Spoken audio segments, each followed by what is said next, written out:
our federal member of Congress. Yeah, okay, sure. I think I've said that. Yeah.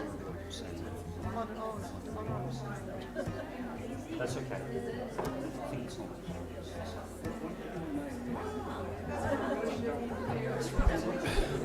Testing.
Testing. Oh yeah, there's a whole bunch of them.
Good afternoon and welcome.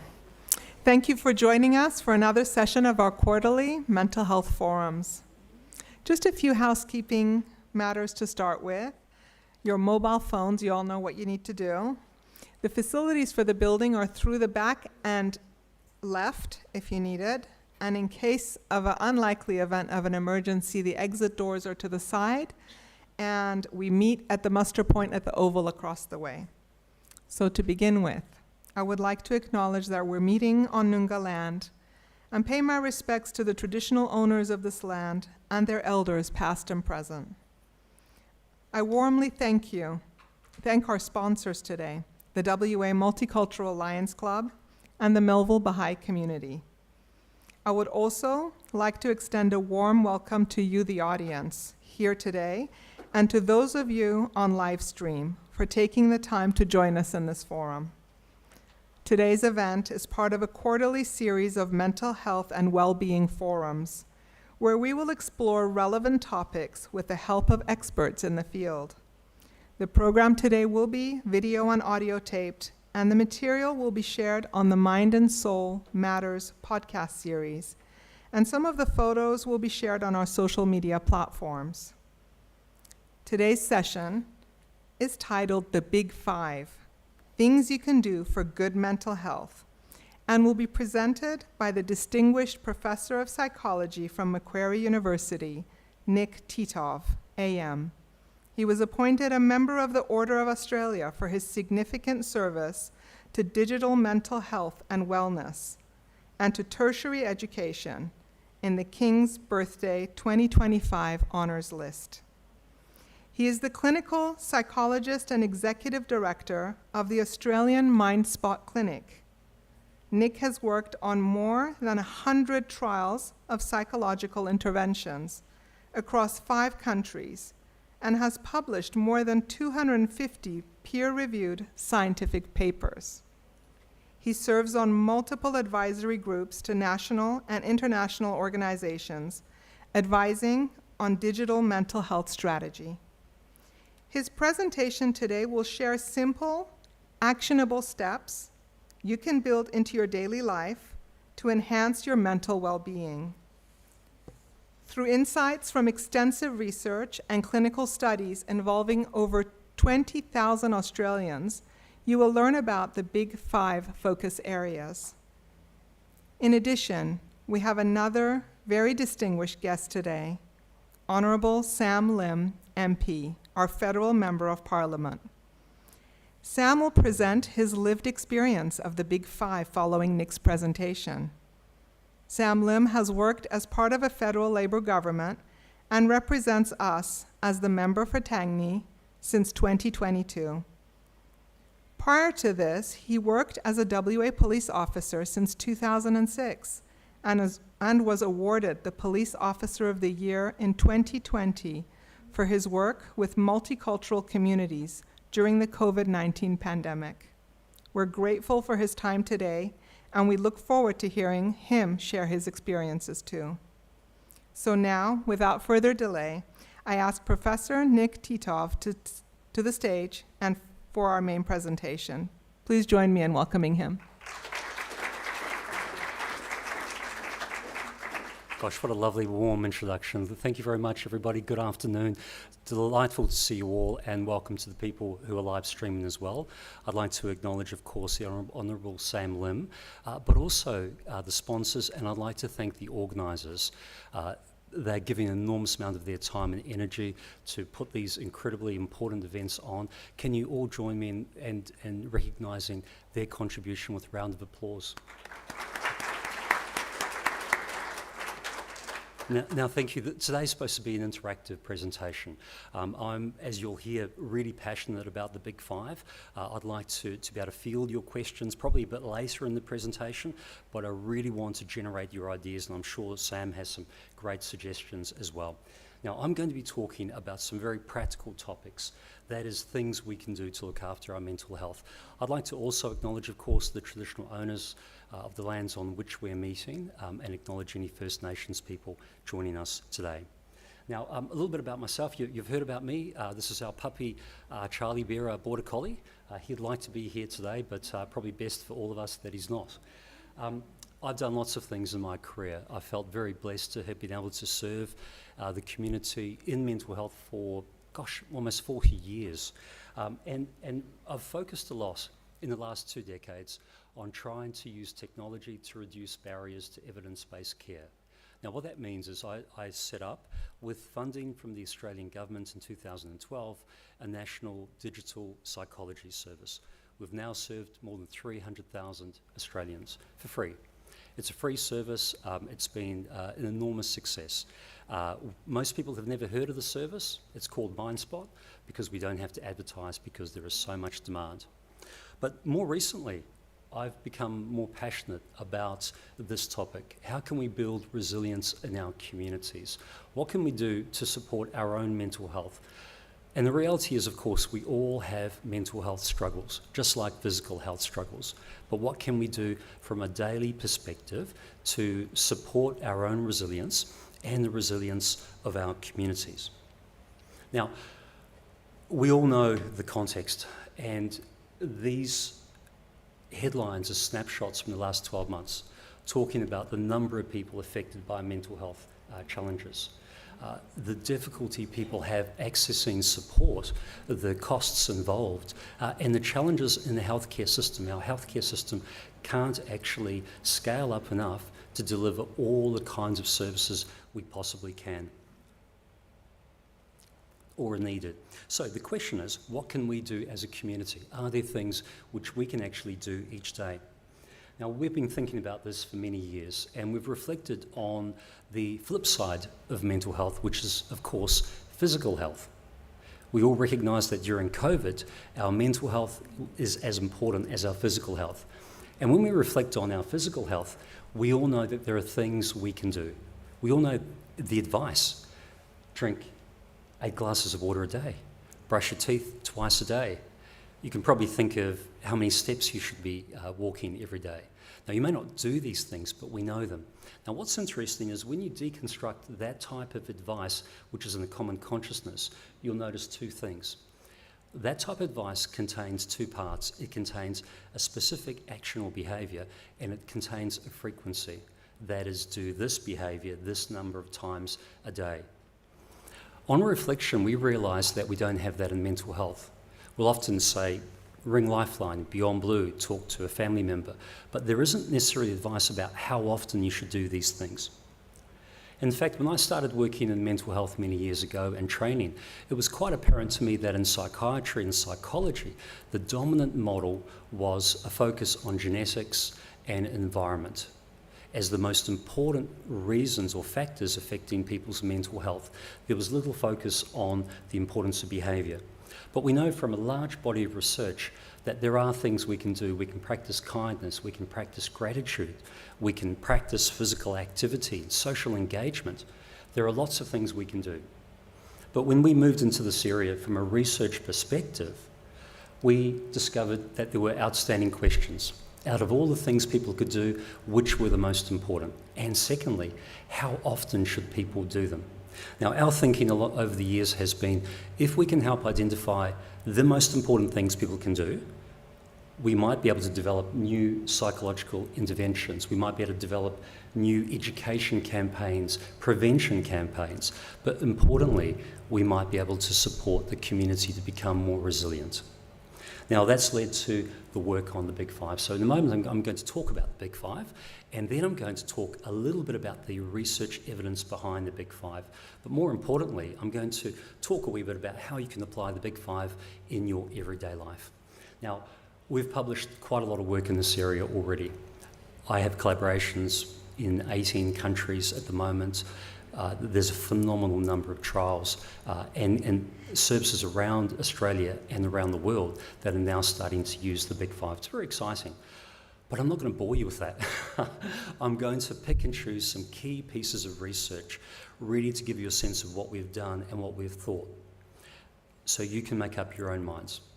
Now, I have no doubt that you here know how to look after your mental health, that you're already doing things which are good for you. I hope today's presentation adds to that information. If it's not broke, don't fix it. If you're already doing things that are working well, fantastic.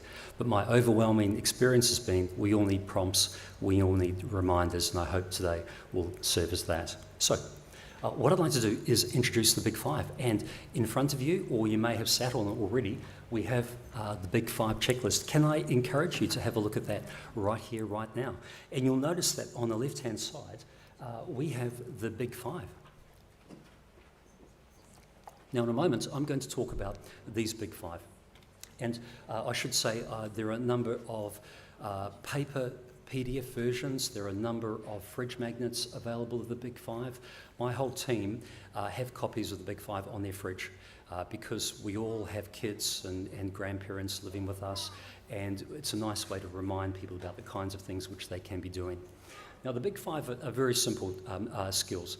They include things like meaningful activities and practicing healthy thinking, having goals and plans, practicing healthy routines, and having social connections. Now, none of that is rocket science. Those are all things which we know are important. And the good news is most people are doing those things. And the way we got to the Big Five, the reason why we think these are the most important things that people can do, is we've conducted trials and surveys with literally thousands of Australians where we've asked them about all the different kinds of things that they can do, and we've looked at their mental health. We've measured symptoms of depression and anxiety, quality of life. And regardless of culture, regardless of age, regardless of gender, the Big Five are consistently the most important actions people can do. But where the magic comes in is this. It's not just the things you do, it's the number of times you do them. Now, you'll notice that on that checklist, we have colour coding. It's a traffic light coding. Green, if you're doing the activities a lot. Amber, if you're not doing the activities, perhaps more than half the days of the week. And red, if you aren't doing the activities very much at all. There's a very strong relationship between how often people do the Big Five and mental health. Now, it's not a panacea. If you're struggling, if there are difficult challenges that you're experiencing, naturally your mental health will go up and down. But what we're learning is that if you can keep doing the Big Five, even when times are really challenging, you become more resilient. So what I'd like to do now is I'd like to spend a few moments talking to you about the evidence behind the Big Five. And when we talk about evidence in science and medicine, you can never rely on one study. You can never rely on one type of experimental or research or clinical design. You have to look at information from different countries, from different types of research trials, and then see if it is all pointing in the same direction. And I'm going to share a snapshot of some of the research that we've done. I'm not going to go into detail. I'm very happy to make these slides available, all our scientific papers available, even our data de-identified if you're really interested. I'd rather just keep it at a reasonably high level so you have a sense of what the evidence actually looks like, if that's okay. So let's begin with the first pieces of work which we did, which were cross-sectional surveys where we surveyed more than 6,000 Australian adults from the general population. And what we did was we looked at the relationship between how often people said they did the Big Five, so the colour coding on those PDFs that you have in front of you, and their symptoms of depression as well as anxiety. I'm going to show you a table now. It's a bit complicated, but bear with me.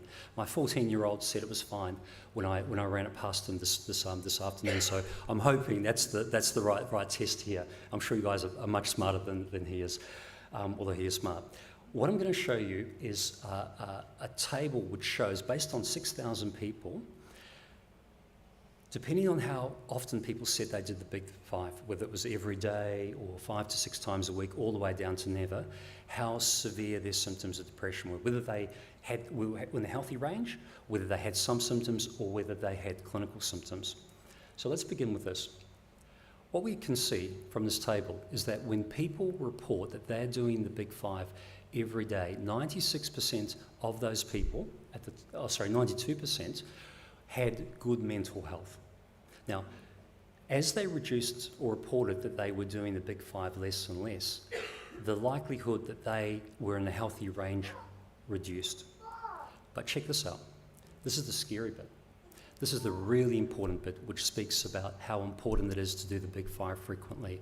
What it shows here is that those people who report that they're not doing the Big Five very often at all have a very high probability of being in the severe range and needing clinical psychological or clinical psychiatric support. Now, that's really quite important information, and we've seen it replicated in every single trial, and now more than 21,000 people in Australia, as well as many thousands overseas. The same pattern applies regardless of age or gender or background. And what this shows is a strong relationship between how often people are doing the Big Five and their mental health. Okay, that's important information, but this is not causative information, it's correlational. I mentioned before that you need, when you're looking at science and evidence, to look at different forms of evidence. We've also conducted a number of clinical trials, And there are two main learnings from those clinical trials. One is, if you're working with people who are depressed or anxious, and you encourage them to do the big five more often, their mental health improves. So for example, we ran a trial about 2 years ago with almost 350 adults. These were people with symptoms of depression and anxiety who were randomly allocated to either a control group where we just monitored their mental health, or a treatment condition where we gave them information about the big five, and then for a month, every day, we sent them a very simple SMS message. It was just a very simple nudge to keep them focused on doing the big five. What we found was that there was a 28% reduction in symptoms of depression. That's huge. That's as large, if not larger, than a lot of antidepressants, just by changing behaviour over a month. And what was fantastic was that the results were sustained for at least 3 months after, with no other intervention. I'm currently running a trial with more than 300 Australian health professionals. Now, Australian health professionals typically are very kind, committed, giving people, but they're giving so much to their communities and to their families, they often fail to look after themselves. I was explaining to somebody as we were walking in, it took me 3 weeks to recruit 300 Australian health professionals who were really troubled by depression and anxiety. Again, what we're seeing is a 30% reduction in symptoms, and people are saying, look, I didn't realise how simple these things were and how I could actually control my life or change or take more control over my life. Not a panacea, it didn't cure everybody, but it made a big difference for lots of people. So the first big finding with our clinical trials is when people are struggling, if you prompt and remind them and you encourage them, and think about your family members when you do this, their mental health can improve by doing more. But the second big clinical finding from our trial is this. When people stop doing the big five, their mental health deteriorates. Now, I ran a small trial, a very controversial trial 2 years ago with only 12 people. I recruited 12 healthy people, 12 people with no symptoms of depression or anxiety. And for 2 weeks, I asked them to restrict how often they did the big five. So on those checklists you have in front of you, they were scoring in the green. I asked them to go into the red, not to stop anything, but just to restrict. Within 2 weeks, most had deteriorated. And then, when we reversed the protocol and nudged them to do the big five, everybody recovered. I've just run a clinical trial with 70 people, a randomised controlled trial, which we're in the process of publishing. I've replicated those results. Within 2 weeks of asking healthy people to restrict how often they do the big five, 70% deteriorated clinically. Now, it took 4 weeks for people to recover. Everybody recovered. It was very good, a fantastic trial, very controversial. But it was actually probably the first trial in the world where we're testing a model of mental health, both by improving mental health, but demonstrating that you can actually impair mental health by taking away these behaviours. Now, these results show that changing how often people do the big five affects mental health. Okay. So I've mentioned, gosh, you're very patient with me, covering a lot of ground here. Talked about survey data, which is correlational data. I've talked about clinical trial data, which is causative. But I'm always interested in, well, actually what happens when you're working clinically with people. Colleagues in Canada recently demonstrated that it works in their mental health clinic. So they published a very small trial with, I think it was 48 people, demonstrating that they could, just by nudging people to do the big five, reduce symptoms of depression by 48%. At MindSpot, our national service, I'm working with 1,500 people. I'm about to publish a paper demonstrating that, again, just by simply nudging these behaviours, we can reduce symptoms by 30%. Again, that's at least as large as the improvements people can obtain from antidepressants. Not as a replacement, I need to make that very clear, but it's things people have control over.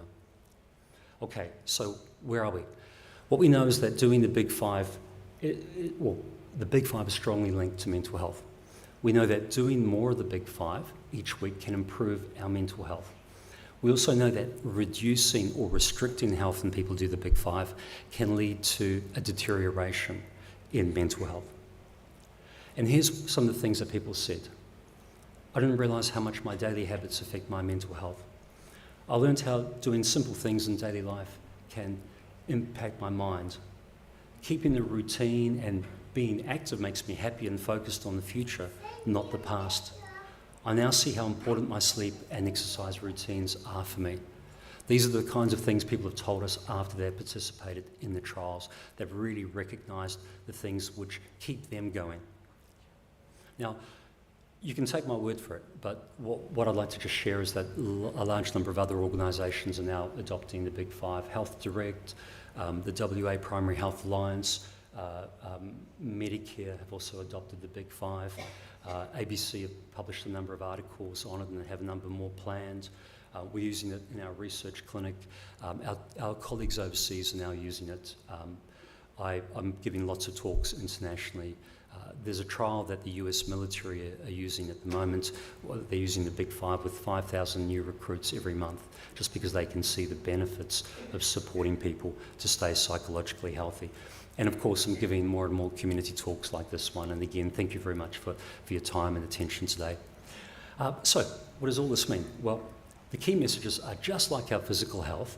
There are things we can do each day to support our mental health. Some actions are more important than others. They're not the only actions. I really want to stress that. But what we do know is that from our clinical trials, restricting the Big Five can trigger symptoms. Doing more can improve our mental health. Doing the Big Five about 4 to 5 times a week is a really good target for most of us. And the Big Five are important regardless of culture or background. Now, that's all well and good, but how can you actually use the Big Five in your everyday life? What I'd like to do is spend the next few minutes actually encouraging you to use your mobile phones and share your ideas. And I'm going to show you how to do that in a moment, if that's okay. What I'd like to do is I'd like to talk about the Big Five one at a time and give you a bit of a flavour for what people are telling us the Big Five actually mean, how they're applying it.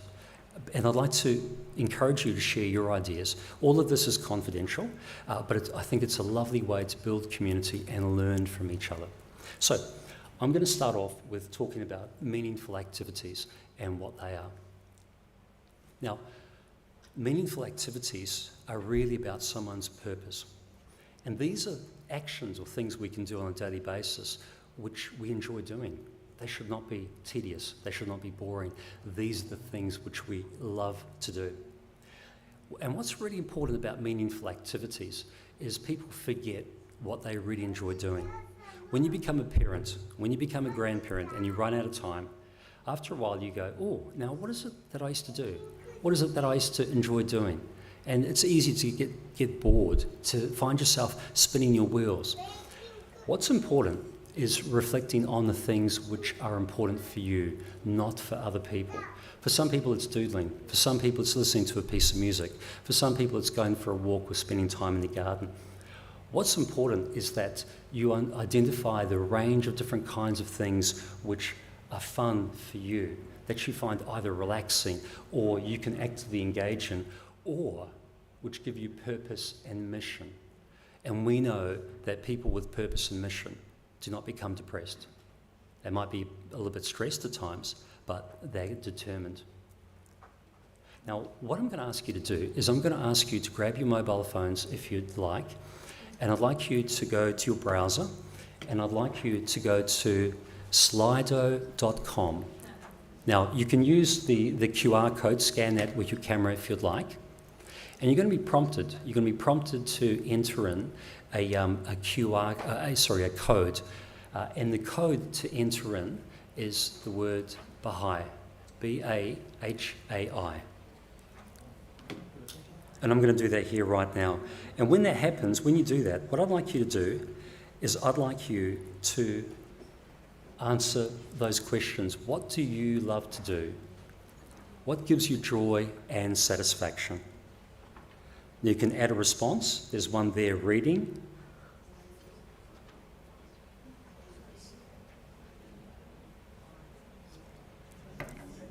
Gardening, fantastic. Dancing, what else?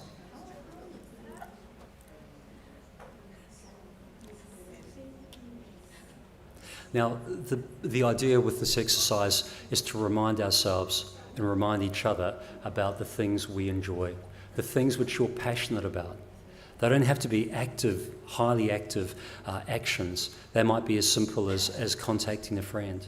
As I said, going for a walk, taking the dog for a walk. Fantastic, there we go. Now, I'm very happy to make this information available after this presentation, if that's okay. And I'm very happy to share these slides as well. Now, I want you to look at these suggestions and be inspired. And when you can, if you identify something that you really think is fantastic and you've forgotten about doing yourself, then please make a note of it. This is about you learning and reminding yourself about the things that you can do to look after your own mental health. Okay, I'm going to read out, if you can't see some of these, I'm going to read some of these out quite quickly. Hanging out with my friends and family, walking with a friend, watching a good movie, being in the book club, bath, writing, dancing, reading enlightened material, sitting quietly, craft, sewing, relaxing, service, going to the beach, meeting people to chat about life, Baha'i, cooking, painting, carpentry, Sudoku.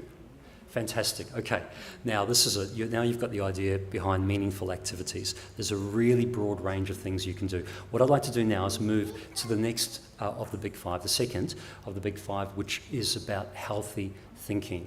Now, as you're well aware, we all have thoughts, and thoughts are the things which we say to ourselves. They're our internal dialogue. Now, one of the challenges with thoughts is that when we're going through a difficult time, sometimes negative thoughts, unhelpful thoughts, destructive thoughts get triggered. And those thoughts can actually be really quite powerful. They can be so powerful that we might even sometimes be disrespectful to ourselves. Now, healthy thinking is about realistic thinking. It's about grounded thinking. It's about reminding ourselves that things aren't perfect, that we aren't perfect, and that's okay. It's about reminding ourselves that it's important to keep things in perspective, even when things go wrong. This too shall pass. I've done this before. I know how this will go. It's going to be okay. I might be upset now, but I won't be upset in a week or a few days' time. And it's also about talking to ourselves and treating ourselves with the respect that we show other people. Now, what I'm going to ask you to do is I'm going to ask you to use Slido again. Now, this question should pop up automatically. So keep your phones handy. And I'm going to ask you to reflect on the kinds of things you'd say to a loved one who's going through a challenging time. What advice would you give? What advice would you give others to motivate or inspire them when they're experiencing life's challenges? And I say this with all due respect because clearly you're very caring, compassionate people. But I really want you to reflect on the things which are really quite powerful that you can say to others, but more importantly, you can say to yourself as well. It will pass. Chanting, take care. There's always brighter days ahead. People are resilient. I'm here to listen and support. Beautiful. Be kind to yourself. You've got this. Little by little, day by day, you're loved. These are very simple messages, but incredibly powerful. Now, I have no doubt that you say these things to other people. I encourage you to reflect on these and reflect on how you might say them to yourself. This is a lesson I've learned as a psychologist, that I need to practice this. I need to practice these things regularly. There's no magic potion to mental health. Like our physical health, it takes effort, it takes work. Okay, fantastic. We've covered meaningful activities. We've talked a little bit about healthy thinking. Let's talk about goals and plans. Now, I really think that these are incredibly important because these define our intentions for the future. And what's important about goals and plans is they help us to look forward instead of dwelling on the past. And again, you probably recognise that when you're experiencing a difficult time, it's easy to look at our present problems or our past problems and to feel overwhelmed. And one of the great things about goals and plans is that if we can define them, they help us stay energised and motivated, constantly moving forward. And goals and plans can be short-term, they can be long-term. They could be about all of these different domains, about relationships, about our jobs, about our health, about our fitness, about our families, about our spiritual values or travel or community or environment. What I'm going to ask you to do, again, use Slido. What do you want to achieve? What's a goal that you have in the next month or 12 months? Might be a place you want to visit, might be a course, it might be a friend that you want to re-engage with. There might be part of the garden that needs a good dig over. What are your goals? Baha'i, travel, big pay rise, woo! Still be alive, that's fantastic, we'll take that. Assisting young parents, spend more time with family, re-roof the house, business success, support a school. So you can see how these big five, I talk about them as separate and different, but of course they're all combined, aren't they? And that's important to do. Babysitting, find my path in life. And it's okay to know that part of your goal or one of your goals is to have a goal. That's actually an enormous step forward. Okay, I'm going to move on to the fourth of the big five, if I may, which are about healthy rituals or healthy routines. Now, these are really important because these create the foundation for our day, our week, our year, our rhythm. And eventually, if we keep doing them, they become automatic. But we all fall off the wagon, so to speak. We all have to remind ourselves about these routines until they become habitual again. And here are some examples. You can have physical health routines, and I would like to underline one of those first ones, healthy sleep routines. I guarantee you I could make most of you depressed within 3 weeks if you gave me control over your sleep habits and routines, because we know sleep is incredibly important. And we know that these devices, although they're fantastic, can keep us awake at ridiculous times. Healthy sleep routines is an obvious example, but also healthy eating routines, spending time with the family, having dinner time. I have 2 teenagers, and the most important time of the week is dinner time. They don't want to come to dinner, they want to speak to their friends, but after 5 minutes, we're talking as a family, and it's beautiful, and they're actually sharing their goals and their plans and their aspirations and their fears, and we're connecting. Having regular breaks. If you're still working, having regular breaks during a day. Sam Lim works 70, 80 hours a week. And one of the things I'm sure he'll be talking about is how he's learning to actually take time for himself. So what I'd like to ask you to do is, what are the routines that you follow to help you stay well and healthy? And if you're not sure, think about the last time you were the best version of yourself, and think about, what did you do? What did you do each day? What time did you get up? Did you have breakfast? Did you go for a walk? What did you actually do to stay well? Positive mantras, prayer, family dinner, fantastic, eating breakfast, bed at 10 p.m. It's great if you can put a time on some of these things. Connecting with friends, swim and talk to the other person at the pool, Tai Chi meditation, gym 5 times a week, 7 to 8 hours sleep. Now, going back to what I was saying before about physical health, if you know the action and you know the frequency, then it makes it easier to do. These are fantastic ideas. Again, I'll make these available after this presentation. Now, the last of the big 5 are about social connections. And we all know about social connections. We know how powerful they are and how important it is to connect with people we love, to feel validated, to feel that we're part of a tribe. But it's important to recognise that different people have different social needs. I'm a typical male in his mid-50s. I have 5 friends, one of whom is my son and my dog. My wife has 1 million friends. She's always on social media. I don't know what social media is, but we know what we need and we play within our swim lane. So it's important to recognise what works for you. But the reality is, of course, most of us have very wide social networks. We have families that we sometimes forget about. And it's important sometimes just to go through, oh, how's my aunt doing? How's my nephew doing? Just to remind ourselves about the beautiful connections we already have. What about our friends? The people we spend time with in the different contexts of our lives, our work lives, our social lives, our spiritual lives. Groups. Now, all of this is obvious, but what I'd like to ask you to do, and this is one of the last things I'll ask you to do on Slido, if not the last thing, I'd like to ask you, how do you stay in touch with family and friends? What is the thing that you do? Is it regular monthly dinner time or a family gathering? Is it a bingo night or something else? What do you do to stay in contact with people? And once you've answered this question, what I'd like you to do is reflect on someone in your social network who you haven't connected with for a while, and I'd like to encourage you to send them a quick message.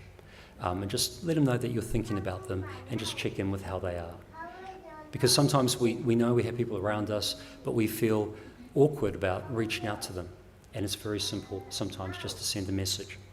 Regular coffees, weekly calls, gatherings with friends, occasional lunch, message or call them to get together, phone calls to relatives overseas and interstate. Skip going to work, catch up with friends, fantastic. That's great. These are wonderful ideas. I hope these are inspiring you. And can I just encourage you, as I'm starting to wind up my part of my presentation, I'd like to encourage you to reach out to somebody you love, someone you miss, and just share a message of support and kindness with them. So, how do you apply the Big Five? Well, we've started to talk about it. I think the checklist is a very simple tool. As I say, we have a copy on our fridge, and we refer to it literally every 2 or 3 days. Use the checklist. If you're in a red, and we're all going to be in a red at times, that's okay, that's not a bad thing. It actually gives you a target to work on. If you're in a red, look at the things you're already doing. And the good news is most people are doing the Big Five. We just may not be doing them enough. And when things get busy, we all forget to do the Big Five. We all forget to do the things which are good for us physically and mentally. Just do one small action each day. If you don't believe you can do anything, just send a message. That's 15 seconds. I bet you can do that. Or go outside for 5 minutes. And then, if you can do that, then do an extra thing. Redo the checklist in a week. My experience is it takes people 2 weeks before they start to notice forward momentum. And just like our physical fitness, our mental fitness, if we haven't practiced it, deteriorates and we lose energy. Because being active takes energy. And it takes a while to build that energy up again. It's one of the other learnings we've had from this work.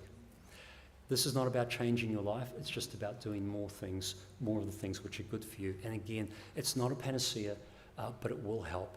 And it's well aligned with all treatment models, all psychological and psychiatric treatment models. This point here is really important. I'm a psychologist. You won't hear psychologists saying this very often, but don't overthink it. We sometimes think too much. Sometimes we have to do, and that's okay. This is about giving yourself permission to be the best version of yourself, and feel free to share the Big Five checklist with family and friends. My wife and I use it as a couple. It's a lovely tool, just keeps us on track as a couple. There's downloads, we've got some additional materials that you're welcome to take away as well. The key messages from this presentation are the following. Just like our physical health, our daily actions affect our mental health.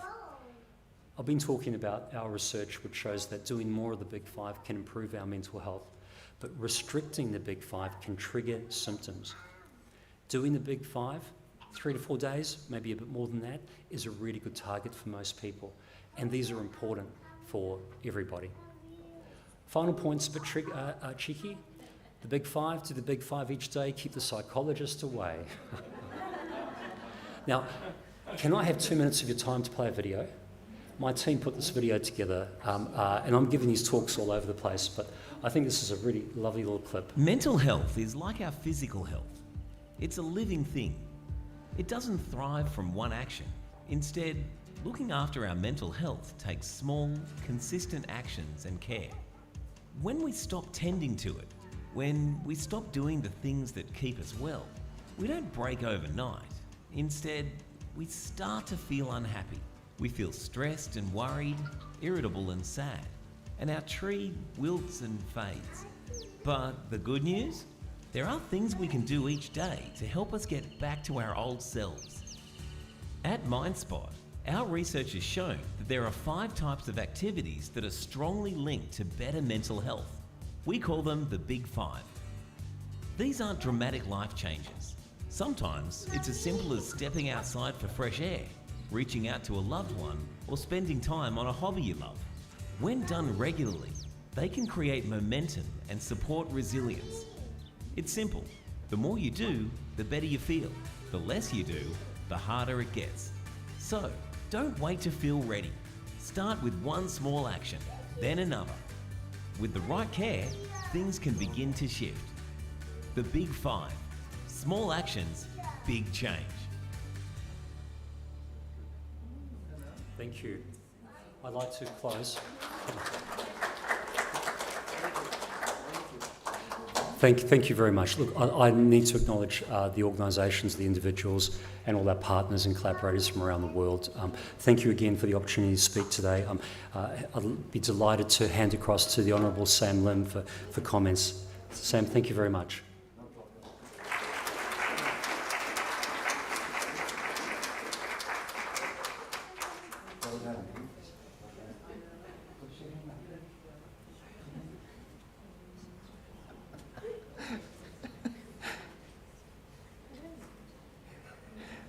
My grandson want to follow me. So okay, we let him play himself. Anyway, I want to thanks Nick. I want to thanks Baha'i Center for doing this. When Nick came to my office a few months ago, I was super impressed. And I wish I know him a bit earlier. I lost 6 friends to the police force. As a former police officer for almost 16 years, I just want to share with you some of the police work that we do. Police have to work 24 hours, 7, no rest. And I remember when I was a police officer, first 5 years was so difficult. I can't even sleep. And many times I have to consume sleeping tablet to sleep because you work morning shift, and the next thing they change you to night shift, and then the next thing they change you to afternoon shift. And when you kit up with your guns and belt, your accoutrement on your belt, the next thing is 10 or 12 hours of hyperactive event from one to the other, non-stop. By the time you knock off, about to finish work, you think you can rest? No. Sometimes we skip dinner, sometimes we skip lunch, we skip breakfast, and there's job coming, there's more lining up. And when you've got time to knock off, but there's a work to do, you can't knock off. So you carry on again and again. So the longest I've done is 32 hours, non-stop, working. During this Rolling Stone fire, we have to work because people want to get back to the house. We have to tell them, no, don't go in there. The fire is jumping across the tree from the road. You see fire on the left side, it will jump to the right side. Immediately, without you knowing it, your house is in flame. But we have to save them. And we have to guard them, make sure they follow and obeying. And more intense is a lot of confrontation as a police officer. You got to work with confrontation day in, day out, non-stop. You solve people's problem. You attend a job where people don't like to go. Nobody will do it, only police will do it. So one thing I want to refresh my memories is I have to pick up every day. If I'm on duty, I have to pick up sometimes 2 or 3 dead bodies. And over the years, in my mind and heart, we got hundreds of dead bodies. And some dead bodies is not one day, some is a few days old. And that's stuck in your mind with the smell and the sight. And many police officers, as a result of so many stuck inside, when they retired, suddenly their life becomes so relaxed, and all this pop up. So at time when I drive, now I'm a member of parliament, when I drive from A place to B place, I pass by a toilet, it refreshes my memory. I pick up a body from that toilet, or that tree, or that lamppost, or that bus stop, you name it. It's all in us. You cannot remove that. Many more I can tell you, but I really hope you all can practice what Nick have preached. This is a really powerful tool, the Big Five. If my friend have learned it, I think they still got their life back. 6 of them have gone. I remember every time when I pick up a dead body, I can't go to bed, I can't sleep. I learned a type of meditation called loving kindness meditation. So loving kindness meditation, I apply to myself and it's working. So I will have a shower, I will relax, and then I will look for a place where I can sit down quietly, and I will mentally recite. Mentally I recite, may I be free from harm and danger. Or sometimes I extend it, may I be free from harm, danger, and enmities. May I be free from mental suffering. May I be free from physical suffering. May I look after myself happily. So I recite until I believe in it. I recite until I feel it. And then later on, I move to another object. It's my family. My family. May my family be free from harm, danger, and enmity. And I will reflect them. I'll put them into my mind. May my family, I can see them. May my family be free from harm, danger, and enmity. May my family be free from mental suffering, be free from physical suffering, able to look after themselves happily.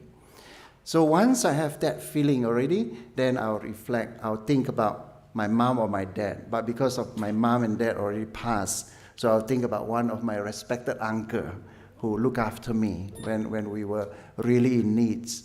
So I reflect, I put him in my mind, and I said, may my uncle be free from harm, danger, and enmity, verbally inside my heart.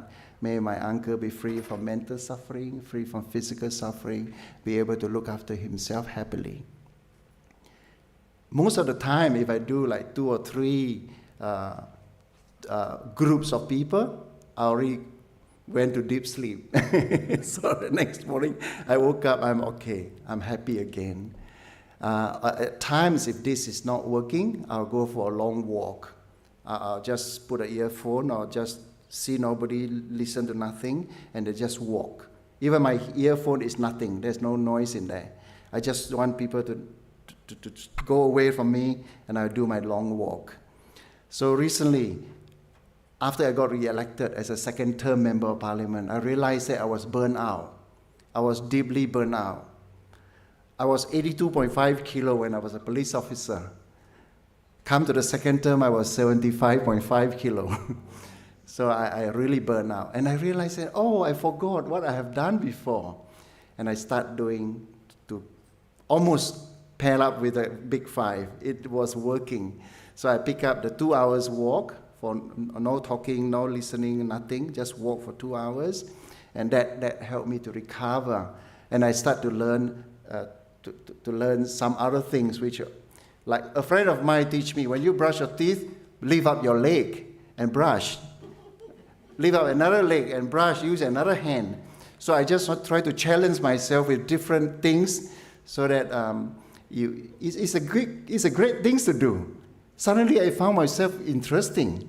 So now I brush my teeth with left hand, left leg, right hand, right leg, and it's more fun. So I try to find different things to amuse myself and to have exercise as well. And then I start realizing that, I have not enough. I have not enough time for myself. A lot of time when you are traveling, as a member of parliament, I go to Canberra so frequent. So what I did was, I pick up a book. Now I pick up 2 books. The 2, 3, 4, 5 hours, 6 hours or what, I'll get a book out.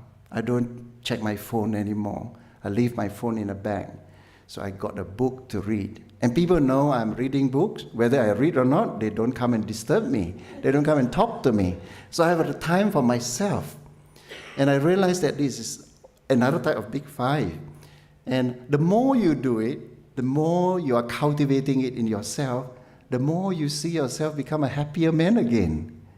So people start asking me, Sam, why you look so happy? I say, I'm alive. I'm alive.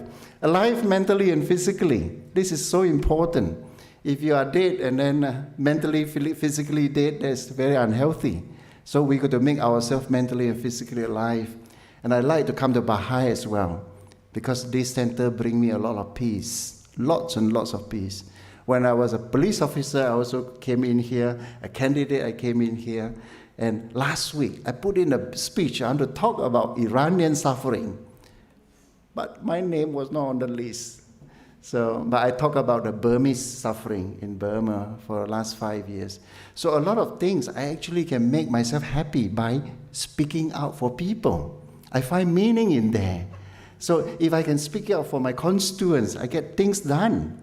So just now I stopped by one place, urgent care clinic, not far from where you are. It's less than 1 kilometer.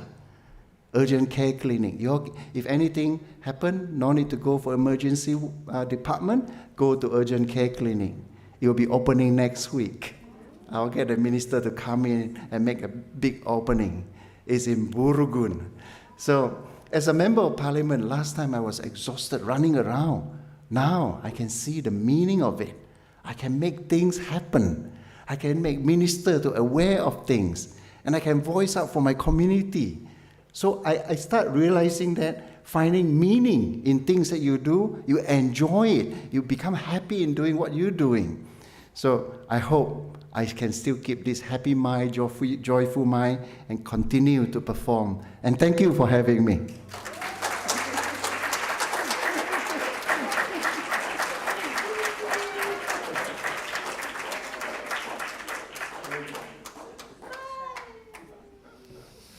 Well, thank you.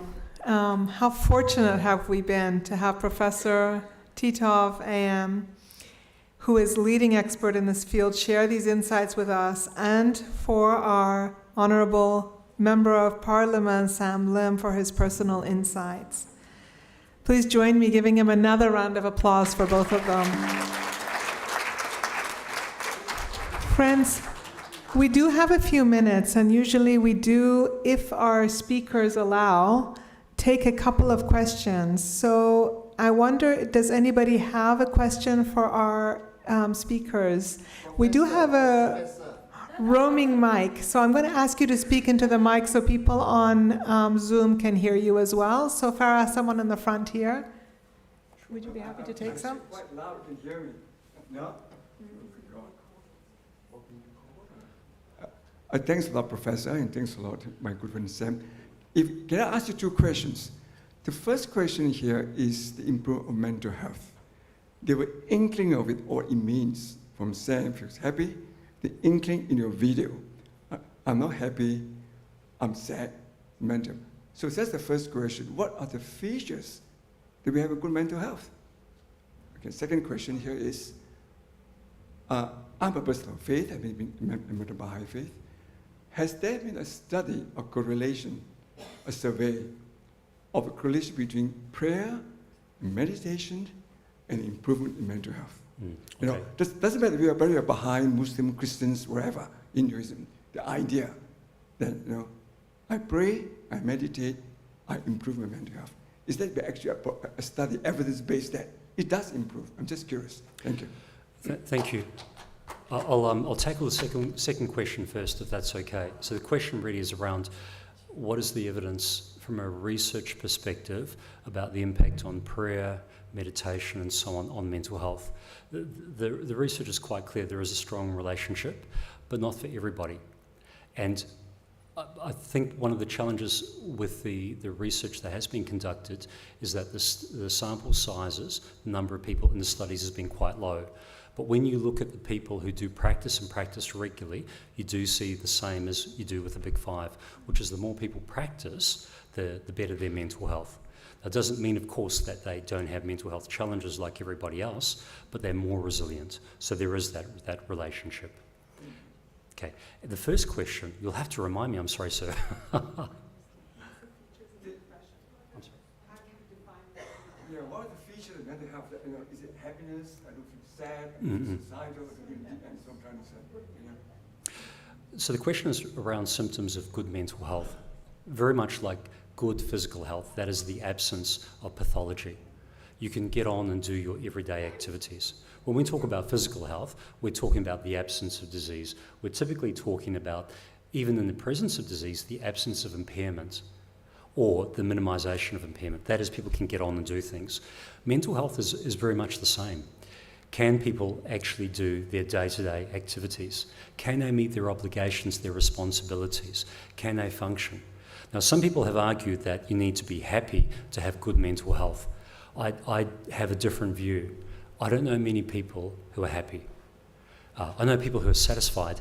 I know people who are happy at times, and that's normal. But I don't know anybody who's happy always. In fact, those who are happy always sometimes have a psychological or psychiatric condition, which could be problematic. Yeah. And I say that with all due respect. So I think it's important to recognise, and I've actually challenged a number of colleagues nationally and internationally where they've said, look, don't worry about the things people do every day. We want people to ascend to a new level of happiness and consciousness. And I've said, well, I don't know anybody who does that. And in my world, and my service works with 30,000 people a year, we want people to be well enough to have a good quality of life, to be able to look after their families, to be a contributing member of society. And they have to find their own meaning. The last thing you want is someone from a profession, whether it's psychology or sociology or whatever, telling people who they should be and what they should believe. I'd rather people chose their own path, but were stable and they were able to make those decisions. I hope I've answered that question. Thank you, sir. Do we have another question there, Raza?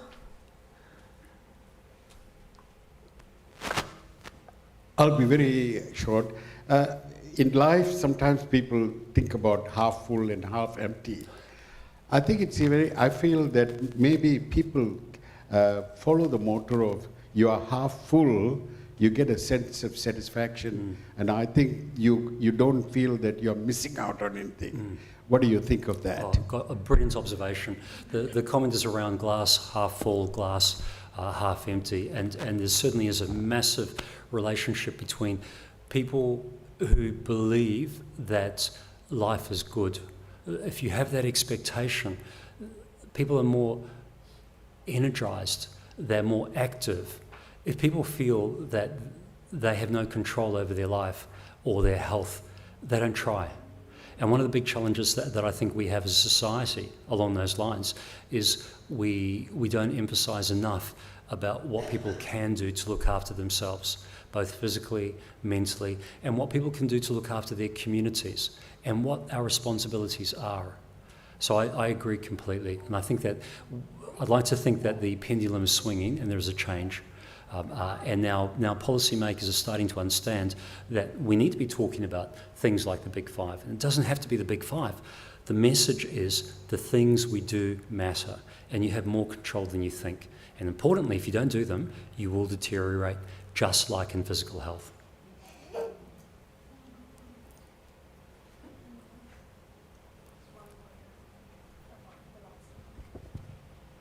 My question goes beyond the immediate, which is this. I just wonder what your thoughts are on the consequence on our society of things global today and how that impacts our well-being. Because there's lots of things happening on a global scale, which we are powerless to touch, but meaningful activity won't have any impact, although the events are having an impact.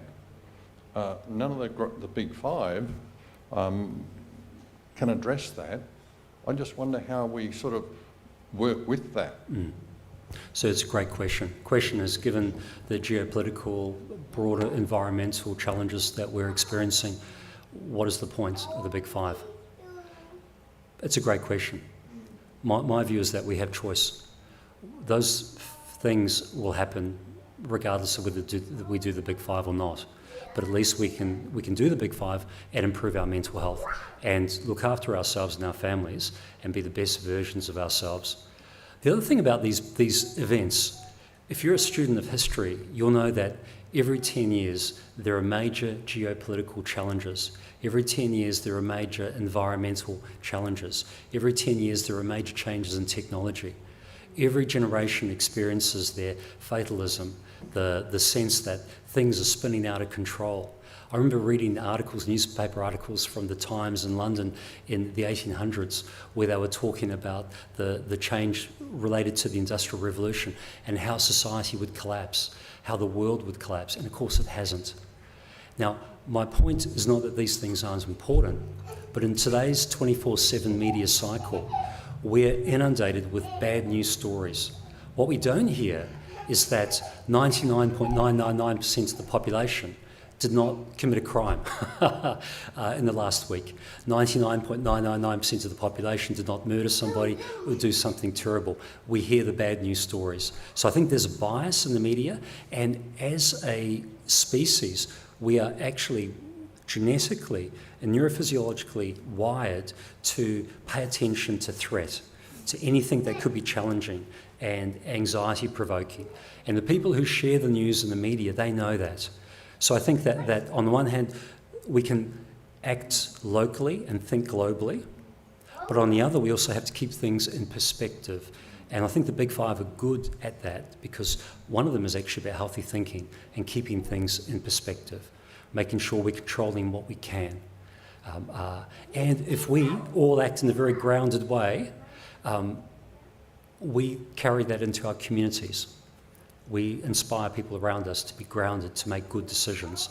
And in this day and age, everybody needs to be more tolerant. So that's my response. Thank you.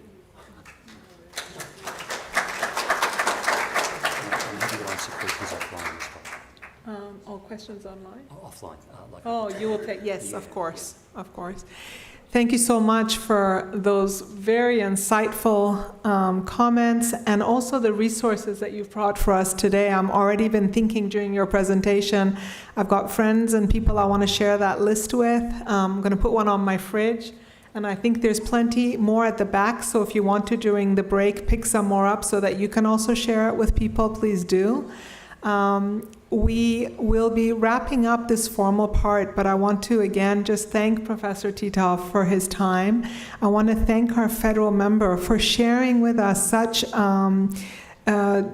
personal experiences, and I think your example of how you used your sphere of influence to actually impact your community also answers partly the question we had. There are things maybe that are outside of our control, but there are things within our control. And when we make a goal and we take some action, I think we can influence our sphere of control. So thank you for sharing with us what you did as well. Friends, our next forum, in case you want to put it in your diaries now, is on Sunday the 3rd of May, 3 to 5 p.m. back here, with our guest speaker, psychiatrist Dr. Mojde Basiru, when we will explore the topic of grief. So, with that, I want to ask that you join us. We have the center for another hour. Professor Titov will be available for questions and comments, and he's made himself available to discuss things with you if you would like. There's some light refreshments in the back, and the Baha'i Bookshop is also open if you would like to browse the bookshop and pick up some information. 3 to 5 p.m. here at the Baha'i Center. 3rd of May. Thank you very much, everybody. And there was also, we're going to put it back up again, but another really important event, not part of our mental health series, but here at the Baha'i Center on the 1st of March, is Sunday again. It's International Women's Day, and we're co-sponsoring that event with the city of Melville. It's going to be a really exciting program. It's open to women and men, and in fact, we have a program for children as well. So everybody is welcome to join us for this very interesting event. You do need to RSVP. There is a barcode up there if you want to scan it off the barcode. If you also follow social media, you can follow the Baha'i community of Melville on Instagram and Facebook, and these flyers will be there as well. You do need to RSVP if you're coming to this event. And thank you again for your time this afternoon, and enjoy refreshments. Thank you.